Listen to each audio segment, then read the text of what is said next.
salut internaute, ça me fait super plaisir d'être avec toi aujourd'hui. Et le sujet, c'est ça.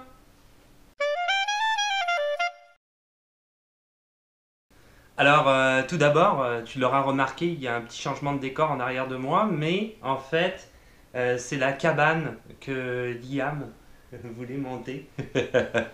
Parce que quand on est enfant, on adore ça, être dans des cabanes. Et pourquoi pas, finalement, pourquoi pas. Donc, il passe son temps dans sa cabane, il est super content. Donc, voilà. Là, il n'est pas dans sa cabane, mais habituellement, il est dans sa cabane.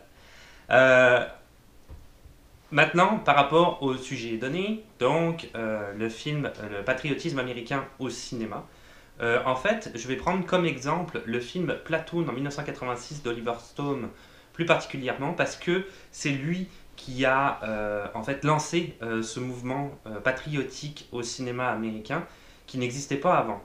Oui, avant, il y avait d'autres films qui avaient été faits, que ce soit sur la guerre ou que ce soit dans une idée qui voulait exacerber le patriotisme américain, mais ça n'avait pas eu, ces films-là, je te dirais, comment dire, les conséquences que Platoon a pu avoir sur le patriotisme et sur le fait qu'il y a énormément de monde à la suite du film Platoon qui se sont enrôlés dans l'armée américaine. Donc on voit nécessairement, et ce film-là a vraiment débuté quelque chose qui existe encore à l'heure actuelle. Donc c'est sûr que si on prend des films comme Tora Tora Tora, Le jour le plus long, Le pont de la rivière Kwai, qui sont comme ça trois films qui me reviennent en tête, mais il y en a eu bien plus que ça. La Grande Évasion aussi, bon, qui sont des grandes fresques en fait de films de guerre. Eux ne mettent pas en avant nécessairement le patriotisme américain, ils mettent en avant des faits historiques, des batailles, ou comme La Grande Évasion, des gars qui s'échappent de prison avec le fameux Steve McQueen, un film que j'ai vraiment vraiment adoré, qui évidemment, parce que c'est un classique, mais tu vois tout de suite qu'on n'est pas du tout dans l'état d'esprit où on veut mettre en avant l'hégémonie américaine par rapport à quelque chose qui est donné. Mais là où ça devient un peu plus compliqué, je te dirais, c'est que Platoon est un film patriotique et je rajouterais malgré lui, en fait. C'est ça que je te dirais. Et je vais t'expliquer pourquoi, et aussi pourquoi Platoon est celui qui a commencé cet effet-là de patriotisme américain. Mais avant ça, je vais revenir un petit peu sur comment dire, l'univers du cinéma au moment où Platoon est sorti, et aussi sur le film lui-même et le réalisateur, parce qu'il faut bien introduire les choses. Hein. Donc on va voir ça tout de suite. Allô. Bon, t'as dit bonjour. C'est bon. Elle voulait dire bonjour. Il aime ça dire bonjour. Il a raison. Il faut toujours être courtois et sympathique. Donc, à l'époque de Platoon, on va revenir sur le film en tant que tel. Platoon, en 1986, d'Oliver Stone, a été un film qui a été relativement difficile pour Oliver Stone de réaliser. En fait, il avait un premier script depuis 1971. Si tu regardes la filmographie d'Oliver Stone, d'ailleurs, il avait sorti un court-métrage en 1971 où il parlait un peu, en anglais on dit les aftermaths, comment dire, la suite qui découle de la guerre du Vietnam, qui n'était pas totalement terminée quand même en 1971, et du traumatisme que peuvent avoir les soldats en revenant, et de la perte évidemment identitaire par rapport à la guerre du Vietnam. Mais ce court-métrage-là, parce que, bon, en tout cas, je reviendrai sur un petit peu, je dirais, sa biographie tout à l'heure, mais ce court-métrage-là lui a pas permis nécessairement lui a permis peut-être de commencer, de débuter une petite carrière hollywoodienne, mais lui a pas permis de commencer en tant que réalisateur, même s'il voulait absolument y arriver et qu'il essayait d'imposer ses scénarios. Donc, Platoon a été dans ce contexte-là en 1986, parallèlement à un autre film qui s'appelle Salvador, aussi de Oliver Stone avec James Woods en 1986. Donc, beaucoup d'années pour essayer de d'abord peaufiner son scénario, ses scénarios, puisqu'on parle de ces deux films-là, qui ont été pas mal rejetés par l'univers d'Hollywood en disant mais regarde, c'est quand même mal écrit. Donc il y a eu des gens aussi, des mentors qui sont venus l'aider. Lui-même est devenu scénariste, je reviendrai là-dessus après, etc., etc. Et finalement, le film s'est fait. Platoon, quand il s'est fait en 1986, il faut te dire une chose, c'est que, comme je te le dis depuis le début, c'est le film qui a lancé l'effet patriotique. L'armée américaine voulait absolument rien savoir de participer à ce film-là, qui, selon l'armée américaine d'ailleurs, décriait un petit peu un portrait de l'armée américaine très, très, très, très néfaste, très négatif. Hein. Donc il ne voulait pas être associé à ce film-là. Mais quand le film a finalement réussi, parce que quand c'est l'heure des toilettes, ça rigole pas. Hein. Quand le film a finalement réussi, parce qu'il a quand même gagné 4 Oscars, j'en reviendrai là-dessus aussi, alors là, c'est le point sur lequel je voulais en venir, j'ai un petit peu tourné autour du pot, désolé. Alors là, c'est lancé carrément le film de guerre, surtout sur la guerre du Vietnam. Ça a été énormément de films qui se sont faits en très peu de temps parce qu'on a vu qu'il y avait un effet dévastateur. Dévastateur, pas dévastateur, mais c'est pas le terme du tout, mais en fait un effet bénéfique même quelque part par rapport au gouvernement américain et surtout Hollywood qui fait plein d'argent et qui en même temps s'est allié à l'armée américaine. Bref, on reviendra là-dessus plus en détail. Je vais te citer juste quelques films. Platoon, je te le rappelle, 86. En 87 sort Full Metal Jacket de Stanley Kubrick. Hamburger Hill en 1987 de John Irving. Born for July en 1989 d'Oliver Stone. On va revenir là-dessus par après parce que ça c'est en fait le véritable film au niveau des idées que Oliver Stone voulait réaliser par rapport, je te dirais, à l'émotion qu'il voulait susciter chez le spectateur et ça a fonctionné et aux réactions des gens et ça a fonctionné aussi. Good Morning Vietnam en 1987 de Barry Levinson. Donc tu vois tout de suite qu'en 87 il y en est sorti quelques-uns déjà. Hein. Heaven and Earth en 1993, encore une fois d'Oliver Stone qui termine sa trilogie thématique sur la guerre du Vietnam. Donc ça c'était Heaven and Earth, c'était le point de vue hein, en fait, des Vietnamiens. C'est à travers une Vietnamienne, Tommy Lee Jones joue dedans. Lui c'est un soldat américain qui se marie avec une Vietnamienne qui revient aux États-Unis après la guerre. Et donc c'est le point de vue un peu vietnamien sur la guerre du Vietnam. C'était très intéressant et ça a aussi quand même relativement été rejeté. Plus récemment aussi We Were Soldiers en 2002 avec Mel Gibson de Randall Wallace. 3 films dont je te parlerai qui effectivement ne font pas partie de cet effet patriotique que Platoon a lancé. D'abord Apocalypse Now en 1979 de Francis Ford Coppola, donc on voit que la date est antérieure. Pourquoi? Parce qu'en fait Apocalypse Now est une adaptation d'une nouvelle de Joseph Conrad, Heart of Darkness, qui se passait à la base au Congo au début du XXe siècle. C'est exactement la même histoire avec Kurt, c'est un gars qui s'en va sur un fleuve, mais ça se passe en Afrique évidemment, il s'en va sur au Congo, hein, t'as compris. C'est pas en Europe. Hein. Donc il va sur un fleuve, etc. Puis il va chercher Kurt, c'est à peu près la même histoire. C'est des comptoirs, c'est pas des comptoirs, ils vendent je sais plus quoi, là, des fourrures, je sais plus c'est quoi qui vendent exactement, je veux pas dire de bêtises, mais grosso modo, parallèlement, donc Francis Ford Coppola, lui, l'a transposé pendant la guerre du Vietnam. Mais si tu regardes ce film-là, qui correspond quand même beaucoup à la nouvelle, ça reste quand même un parcours initiatique du personnage principal joué par Martin Sheen et son évolution au travers de sa quête pour pouvoir aller tuer et essayer de comprendre, puis finalement tuer ce fameux colonel. Spoiler alerte, si tu l'as pas vu, mais je pense que tout le monde a vu Apocalypse Now, qui est ressorti d'ailleurs sur Netflix. Lui, c'est un film à part, effectivement, qui traitait déjà de la guerre du Vietnam avant Platoon, mais je n'étais pas en train de dire d'ailleurs que Platoon était le premier film qui traitait de la guerre du Vietnam. J'étais en train de dire que Platoon était le premier film patriotique. Un autre film dont je parlerai naturellement, c'est Rambo, The First Blood, en 1982, de Todd Kotcheff. Rambo, pour moi, c'est un film qui est hyper abouti. C'est sûr, je ne parlerai pas du 2, du 3 ou du 4, qui sont juste des films... c'est un peu la même chose que Rocky, quelque part.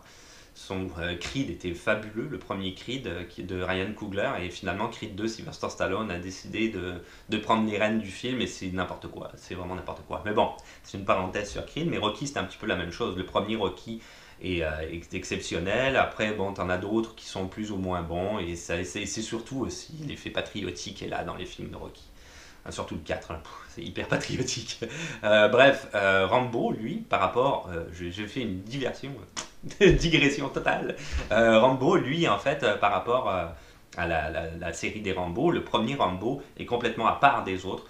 First Blood en 1982, qui était peut-être pas mal, ce que je te dirais, ce que Oliver Stone voulait avoir comme réaction vis-à-vis des gens, c'est-à-dire un vétéran de la guerre du Vietnam qui arrive dans une petite ville et qui se fait emmerder littéralement par la police parce qu'ils disent que ok, c'est encore un vétéran avec un PTSD qui va faire chier tout le monde, qui est un peu psychopathe, qui est un un reclus de la société qui vit dans la rue, etc., etc. Alors que le gars, en fait, il est tout simple, il essaye de chercher du travail. Et tu as tout cette manière qui a, comment dire, de mettre John Rambo à part de la société. Et puis finalement, il dit, bon, bah ok, il n'y a plus rien à faire en tout cas. Si tu as vu le film, tu sais exactement de quoi je parle. Si tu l'as pas vu, va le voir parce que c'est vraiment un très grand film pour moi. Là, c'est un classique. Fait à noter d'ailleurs qu'ils sortent Rambo The Last Blood, hein, qui serait le dernier de Opus avant la série télé, puisqu'ils vont faire une série télé aussi, si tu ne le savais pas, j'en avais parlé dans un Ciné News. Et puis, je parlerai aussi de Deer Hunter en 1978 de Michael Cimino, hein, qui est quand même un très grand réalisateur. Ça aussi, il n'a pas fait beaucoup de films, Michael Cimino, puis c'était quelqu'un de très très particulier comme réalisateur, très excentrique, qui cachait son âge à une dizaine d'années près quand même, hein. Entre autres. Il est très très bizarre. Mais Deer Hunter, 1978, ça, c'est quelque chose qui est juste aussi exceptionnel et qui est une grosse, encore une fois, critique de la société. Encore une fois, quelque chose que Oliver Stone voulait rejoindre très certainement avec son film Platoon. Et c'est très très bien fait. Et on voit réellement le rapport que des soldats, des gens qui se connaissaient dans la même ville avant et qui allaient évidemment chasser, puisque c'est le titre Deer Hunter, euh, ensemble, le rapport que la guerre a pu avoir, ne serait-ce soit sur leur amitié ou d'un point de vue uniquement personnel, le fameux PTSD dont je parlais, hein, le syndrome post-traumatique qui a été juste dévastateur pour ce groupe de personnes-là. Donc ça, ces films-là, j'en parlerai pas. Un que j'avais oublié de citer, Casualties of War en 1989 de Brian De Palma. Ça aussi, c'est un film qui est à part. Parce que c'est un très très grand film avec Michael J. Fox, Sean Penn notamment. J'ai beaucoup aimé ce film-là, c'est un film très très dur. C'est un film qui parle justement des déboires de l'armée américaine pendant la guerre du Vietnam vis-à-vis du peuple vietnamien. C'est très difficile à regarder, mais c'est très bon, c'est très bien joué. C'est une histoire vraie, me semble-t-il. Donc ça, encore une fois, c'est un petit peu à part. Par rapport à ce que je voulais dire. Mais les autres films, et tous les autres films qui ont pu découler par après aussi, qui parlent de la guerre ou pas, j'en reviendrai après, ont été ultra patriotiques. Je terminerai ce segment très rapidement à cause de Plateau. Si tu veux vraiment voir quelque chose sur la guerre du Vietnam qui est très bien fait, je te renvoie au documentaire de Vietnam Wars de Ken Burns et Lynn Novick sur Netflix. Si tu as Netflix, va voir ça, c'est un chef-d'œuvre. En fait, c'est un documentaire qui est très très très long, hein. Moi, je l'ai vu quasiment d'une shot, je te dirais. J'étais complètement absorbé par ce documentaire-là. C'est la meilleure chose que j'ai vue cette année, clairement. Et j'ai vu pas mal de films, comme tout le monde. C'est un documentaire qui a été, en fait, qui a pu être réalisé parce qu'il n'y a pas longtemps, tu as dû en entendre parler, notamment à cause de JFK. Ils ont rendu public les écoutes, certaines écoutes, mais pas que celles de JFK, les écoutes téléphoniques, hein, qui avaient eu lieu à l'époque. Donc tu as notamment celles de Nixon, de Lyndon Johnson, etc. Et ils ont utilisé ça pour faire ce documentaire pendant la guerre du Vietnam, voir qu'est-ce que les présidents américains discutaient entre eux, c'est-à-dire avec le secrétaire de la Défense par exemple, et on entend leur conversation téléphonique. C'est horrifiant. C'est horrifiant comment ces gens-là, tu le vois dans le documentaire, ont pu comment dire, sacrifier des milliers, voire même des millions de vies, parce qu'on parle aussi des Vietnamiens, juste pour pouvoir garder le pouvoir, c'est pouvoir garder la face, tout en sachant qu'ils avaient commis une erreur. C'est juste horrible. C'est narré par Peter Coyote, c'est 9.1 sur IMDb ce documentaire-là. Si tu l'as pas vu, ça manque à ta filmographie, je pense. C'est une des meilleures choses que j'ai jamais vues cette année. C'est ça, je voulais juste en parler. Bon, c'est sûr que bon, c'est mon avis, tous les goûts sont dans la nature, mais moi j'ai vraiment aimé. Donc c'est ça, je terminerai là-dessus. Oliver Stone, pour parler un petit peu de sa biographie très rapidement par rapport à la guerre du Vietnam, il faut savoir qu'il avait arrêté ses études alors qu'il était universitaire à Yale pour s'enrôler dans l'armée américaine afin d'aller porter les valeurs de son pays au Vietnam, défendre son pays de manière très patriotique. C'était ça dans son idée, il était très jeune à l'époque. Pendant la guerre du Vietnam, il a quand même gagné la Bronze Star. Ça, c'est comment dire, une récompense, j'allais dire, mais une médaille qui t'est offerte, c'est pas offerte non plus, mais c'est une médaille que tu acquis pour acte héroïque, en fait. Mais il a eu aussi la Purple Heart. Puis la Purple Heart, en fait, j'ai regardé, c'est quand tu es blessé au combat, encore une fois, au travers d'un acte héroïque. Donc il a eu ces deux médailles là, je sais pas comment t'appelles ça. Avant ça, donc, il avait été, après ça, donc, il est revenu, comme je disais, sur le continent américain. Il a tout de suite décidé de commencer une carrière dans le cinéma. Il n'a absolument pas continué ses études. Et en 1971, comme je disais tout à l'heure, il a sorti ce petit court-métrage sur la guerre du Vietnam. Son expérience, je pense, ça dure 12 minutes. Et puis, il a essayé de faire un film aussi en 1974, Sager, je ne sais pas si je le dis bien, un film d'horreur. Je ne sais pas si c'est celui-là où il y a Michael Caine, je me souviens pas en tout cas. Peut-être je dis des bêtises, donc je ne le dirai pas. En 1974, mais c'est pas quelque chose qui l'a lancé réellement sur la planète Hollywood, ça n'a pas nécessairement fonctionné. Donc il a été scénariste. Il a notamment été scénariste sur Midnight Express, le grand Midnight Express en 1978 d'Alan Parker avec Brad Davis, qui est mort à l'âge de 41 ans du VIH. Ça a été une des premières personnes qui était infectée et ça a été un activiste dans les années 80, si tu ne le savais pas. Mais Midnight Express, juste pour parler du film, c'est quand même un film d'anthologie que tout le monde connaît sur la Turquie et comment ne pas aller vendre de la drogue là-bas, surtout dans ces années-là, parce que les conséquences sont effroyables. Tu tombes en prison, ok, tu vas en prendre pour 10 ans, puis en fait on t'oublie là jusqu'à la fin de tes jours. Dans des prisons turques, hein, c'est pas rien non plus. Conan le Barbare, Conan the Barbarian en 1982 de John Milius. Donc il a participé, John Milius qui était aussi un grand scénariste en plus d'être un réalisateur. Donc il a participé au scénario Conan the Barbare, qui pour moi, The Barbarian, qui pour moi est un très très grand film, contrairement aux suites. C'est un film que j'ai beaucoup aimé. J'ai détesté les remakes. Je pense qu'ils veulent faire un autre reboot. En tout cas, c'est un petit peu n'importe quoi. Mais le film avec Schwarzenegger était un film vraiment que j'avais beaucoup aimé. Il est très bien joué, il est très bien monté. Il y a des scènes d'anthologie, notamment l'attaque du village au début. Mais on n'est pas par là pour parler de ça. La manière dont c'est filmé, la manière dont c'est réalisé avec les travelling, la musique, avec ça en tout cas. Peu importe. Et Scarface, je m'emporte. Scarface en 1983, évidemment de Brian De Palma. Lui et Brian De Palma, ils commençaient à être un petit peu plus connus quand même à Hollywood. Oliver Stone à ce moment-là, c'était un scénariste qui était quand même bien ancré. Et lui et Brian De Palma étaient quand même allés dans le milieu de la drogue, poser des questions pour plus de réalisme, et ils ont failli y passer hein, à un moment donné. C'était pas rien quoi. Ils étaient un petit peu comme des policiers undercover, plus ou moins. En tout cas, par moment, oui. Par moment, non, parce qu'ils étaient avec des trafiquants de drogue qui le savaient, mais les trafiquants de drogue, des fois, leur disaient ok, là, on va rencontrer des membres du cartel, donc là, vous faites croire que vous faites partie de notre bande parce qu'eux ne vont pas comprendre, etc. Donc, ça a été un petit peu compliqué, mais ils ont eu toutes leurs infos et ils ont fait le fabuleux scénario Scarface, et qui a abouti à un film qui maintenant est une ode pour tous les rappeurs américains et autres. Ils ont tous le poster de Scarface dans leur chambre. Year of the Dragon en 1985, qui d'ailleurs, je pense, Scarface, pour finir avec ça, je pense que les rappeurs n'ont pas bien compris le message que le film envoyait. Ils l'ont complètement décrypté d'une manière qui n'est absolument pas celle que Oliver Stone et Brian De Palma voulaient transmettre très clairement. Mais bon, peu importe. Ça a été aussi repris dans les jeux vidéo GTA, grand petit photo. Year of the Dragon en 1985 de Michael Cimino, encore une fois avec Mickey Rourke, qui est un film très bon film que j'avais vu à l'époque, très bien joué, très bien abouti. J'ai beaucoup aimé ce film-là. Donc, Platoon 1980, sort en 1986, parallèlement à Salvador. Les deux films ont été tournés aux Philippines.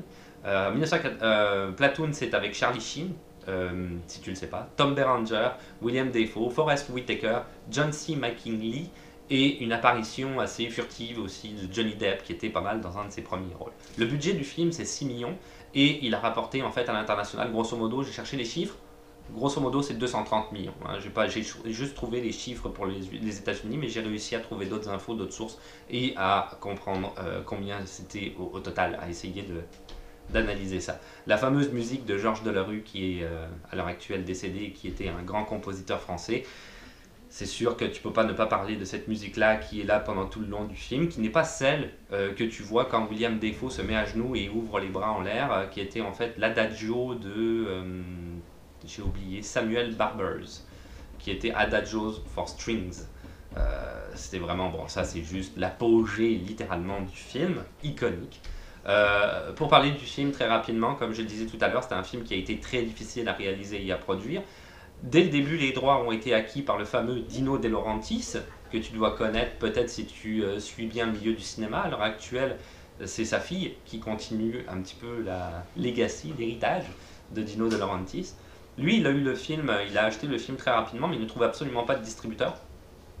Oliver Stone était déjà parti aux Philippines pour faire les repérages et commencer un petit peu les prémices de son tournage.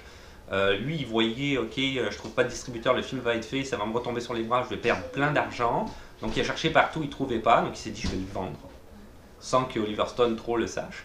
Et M-Dale, parallèlement à ça, M-Dale Productions, qui est une compagnie de production britannique, anglaise, est tombé sur le scénario Salvador, que aussi Oliver Stone essayait misérablement de vendre, je te dirais. Et il a adoré le scénario, il a dit ok, nous c'est bon, on donne le feu vert, on achète les droits, on fait le film. Donc Oliver Stone apprend ça, il est aux Philippines, il dit ah ok, c'était pas prévu, il fait son cast, James Wood, etc. va aux Philippines, il a déjà son cast de Platoon à côté, hein. Et il fait Salvador très rapidement, il le tourne assez vite. Mais M-Dale, en ayant les droits de Salvador, se rend compte que Platoon existe et que Dino De Laurentiis est un petit peu dans la panade avec ça, donc il rachète directement les droits de Platoon, puis ils disent ok, on va le faire dans la foulée. Donc Oliver Stone était super content, il a tourné back à back, on dit back à back ici, je sais pas si tu as compris, mais en tout cas il a tourné vraiment à la suite, enchaîné, c'est ça, les deux films, Platoon et Salvador aux Philippines, et du coup Platoon a pu voir le jour. Platoon est un film, comme tu l'as vu au niveau du budget, combien il a rapporté, une très grande réussite, il a gagné 4 Oscars.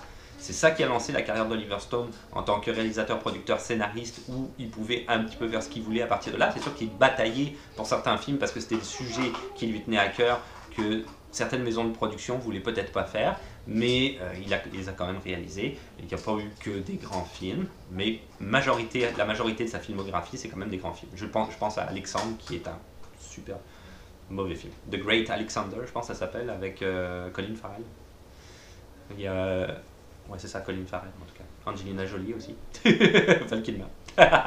Bref, 4 Oscars, meilleur film, meilleur metteur en scène, meilleur montage et meilleur son pour Platoon lors de la cérémonie des Oscars.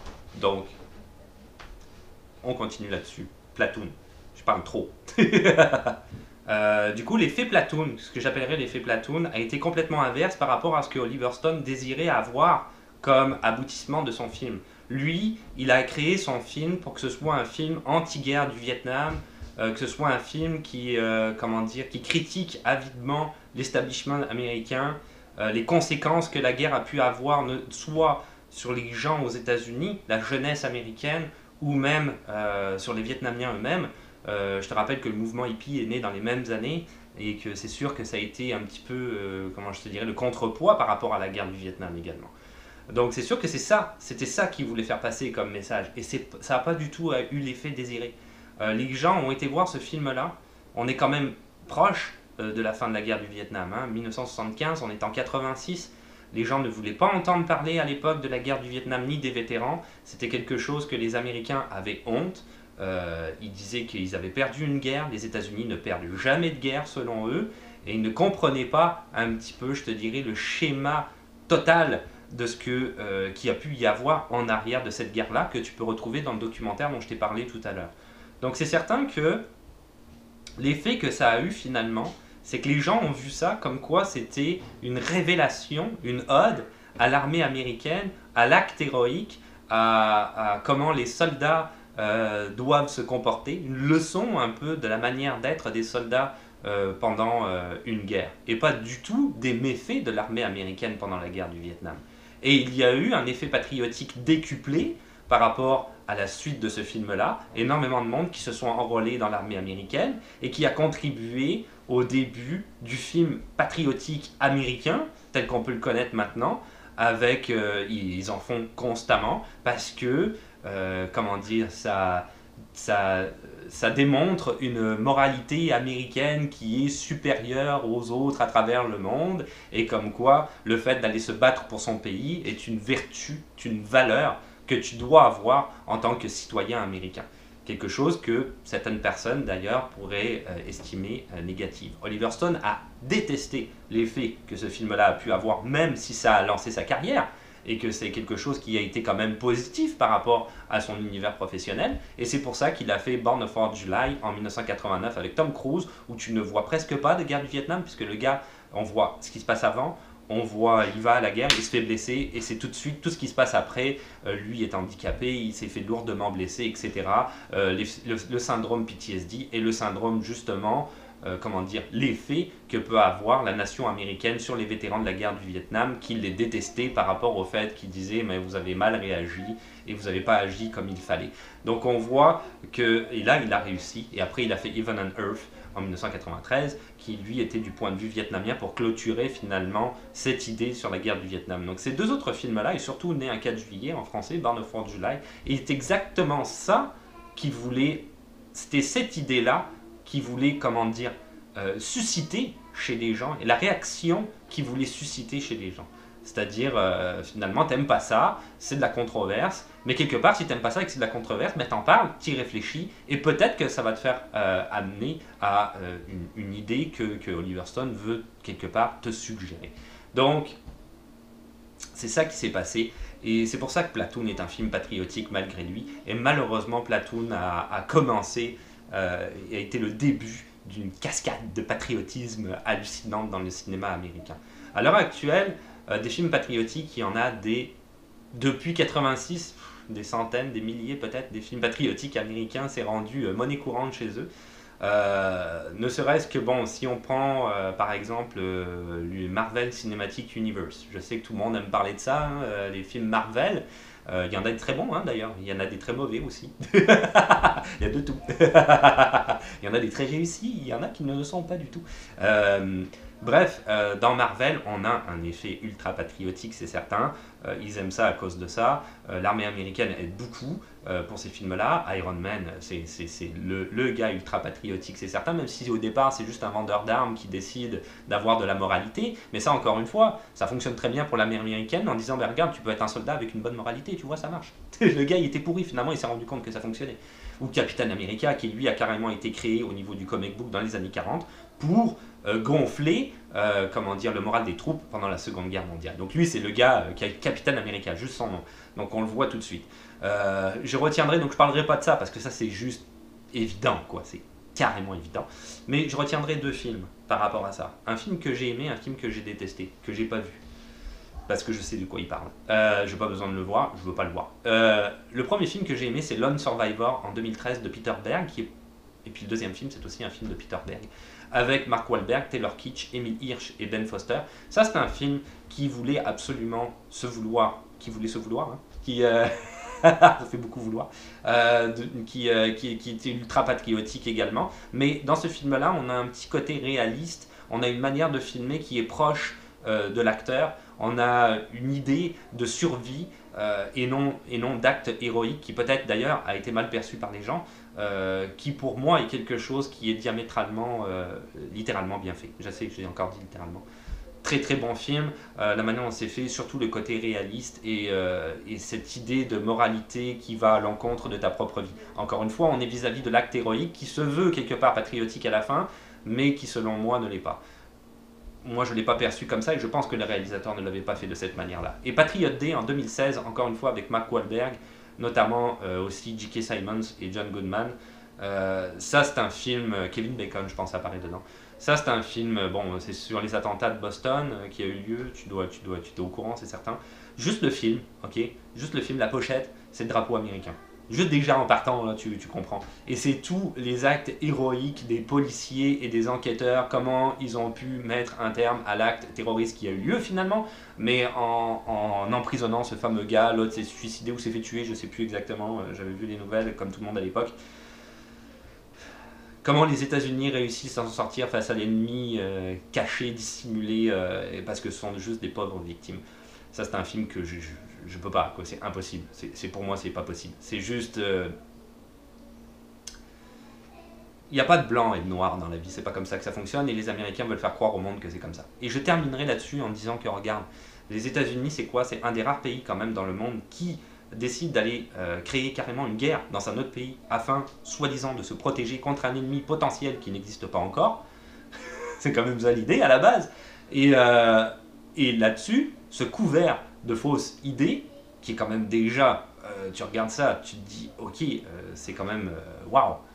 Je veux dire, c'est exagéré, hein, on s'entend. Il n'y a aucune moralité là-dedans, c'est impossible. Tu peux pas aller chez des gens faire la guerre et me dire au cas où tu sois méchant avec moi, je vais te péter la gueule. Ça fonctionne pas comme ça. Mais en fait, ça c'est sous le couvert d'aller chercher des ressources naturelles, un peu à droite à gauche, d'aller acquérir du territoire, de faire de la colonisation finalement. C'est ça qu'ils font en Irak et ailleurs. Donc, le cinéma américain, le cinéma patriotique aide à l'idée de toujours faire ressortir les États-Unis avec les plus belles valeurs du monde et la première puissance mondiale. Notre fameux Donald Trump à l'heure actuelle qui est chef des États-Unis et c'est juste n'importe quoi. Ça c'est mon point de vue. T'es pas obligé de le partager, mais c'est mon point de vue. Et voilà, c'est tout pour aujourd'hui. Donc c'était concernant le cinéma patriotique américain. Je ne sais pas si tu seras de mon avis. En tout cas, ça me tenait à cœur d'en parler parce que moi, c'est quelque chose que je vois à travers les films, surtout les films récents, à l'heure actuelle, qui n'ont pas nécessairement, comme je te disais tout à l'heure, ne serait-ce que pour le Cinematic Universe, il n'y a pas que des bons films, il y a aussi des scénarios qui sont quand même très moyens, mais il y a toujours cette idée sous-jacente en arrière de faire passer des valeurs qui ne sont pas nécessairement la réalité. Selon moi. On essaye de transmettre une idée depuis le plus jeune âge. C'est un peu du lavage de cerveau. Bref, peu importe. Après, pour le reste, c'est comme d'habitude. Si tu veux laisser des questions, des suggestions ou des commentaires, ou même ton idée par rapport au sujet, ou des exemples de films, pourquoi pas. Je ne pouvais pas citer tous les films, il y en a bien trop. Il n'y a pas de problème. De laisser un petit pouce bleu, parce que ça fait toujours plaisir. De ne pas oublier de t'abonner, comme ça on sera plus nombreux. Puis en même temps, ça va être plus facile de voir des vidéos aussi. Si tu t'abonnes, tu vas le savoir tout de suite. Et puis, on se retrouve À la prochaine. Ciao. Bye. Bye. Bye. Bye. Bye. Bye. Ça faisait longtemps que tu n'avais pas fait la musique, hein? Ouais. T'avais hâte? Ouais.